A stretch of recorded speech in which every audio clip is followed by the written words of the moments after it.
മൂന്നാല് ദിവസം മുമ്പ് കളർ പേപ്പർ കൊണ്ട് അമ്പാടി ഉണ്ടാക്കിയ ഒരു പേഴ്സാണ് കേട്ടോ ഇത്. ഇന്നലെ രാത്രി മാളൂട്ടി അത് കീറിക്കളഞ്ഞു എന്ന് പറഞ്ഞാൽ അമ്പാടി ഭയങ്കര കരച്ചിലായിരുന്നു. പാവം അവൻ്റെ ആ കരച്ചിൽ കണ്ടപ്പോഴാണ് അവൻ ആ പേഴ്സ് എത്രത്തോളം പ്രിയപ്പെട്ടതാണെന്ന് എനിക്ക് മനസ്സിലായത്. പിന്നെ ഒന്നും ആലോചിച്ചില്ല, അവനൊരു കുഞ്ഞ് സർപ്രൈസ് കൊടുക്കാമെന്ന് വിചാരിച്ച് രാവിലെ തന്നെ കളർ പേപ്പറൊക്കെ മേടിച്ച് സെറ്റാക്കി.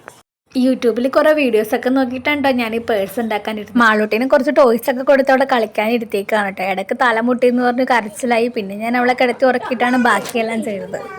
അമ്പാടി ഉണ്ടാക്കിയ പേഴ്സിൽ അവൻ സ്റ്റിക്കറൊക്കെ ഒട്ടിച്ചിട്ടുണ്ടായിരുന്നു. എനിക്ക് അതുപോലൊന്നും ചെയ്യാൻ പറ്റില്ലെങ്കിലും ഞാൻ സ്കെച്ചൊക്കെ ഉപയോഗിച്ച് ഡിസൈനൊക്കെ കൊടുത്തിട്ടുണ്ടായിരുന്നു. ഒരു ചെറിയ പേപ്പറിൽ സോറി എന്നൊക്കെ പറഞ്ഞ് ഉള്ളിൽ വെച്ചിട്ടുണ്ടായിരുന്നു. അങ്ങനെ ഫൈനൽ ലുക്ക് ഇതാണ്. ഇന്ന് സേമിയ പായസം ഉണ്ടാക്കിയിട്ടുണ്ടായിരുന്നു. ഇപ്പോൾ ക്ലാസ് കഴിഞ്ഞ് വന്നപ്പോൾ തന്നെയാണ് അതാ കൊടുത്തത്. കഴിച്ചുകൊണ്ടിരുന്നപ്പോൾ പെട്ടെന്ന് സർപ്രൈസ് ആയിട്ട് കണ്ണടക്കുന്നൊക്കെ പറഞ്ഞ് കൊണ്ട് പേഴ്സ് കൈക്കൊണ്ട് കൊടുത്തപ്പോൾ ഭയങ്കര സന്തോഷം. അന്നേരം അവൻ്റെ മുഖത്ത് കണ്ട ഒരു സന്തോഷം എനിക്ക് ഇപ്പോഴും പറഞ്ഞറിയിക്കാൻ പറ്റുന്നില്ല. നമ്മൾ നിസ്സാരമായി കാണുന്ന പല കാര്യങ്ങളും അവരുടെ കുഞ്ഞു മനസ്സിലും വലിയ സങ്കടങ്ങളായിരിക്കും. അപ്പോൾ ഇതുപോലെ കുഞ്ഞു സർപ്രൈസ് കിട്ടുമ്പോൾ ഒരു ഹാപ്പിയാണ്.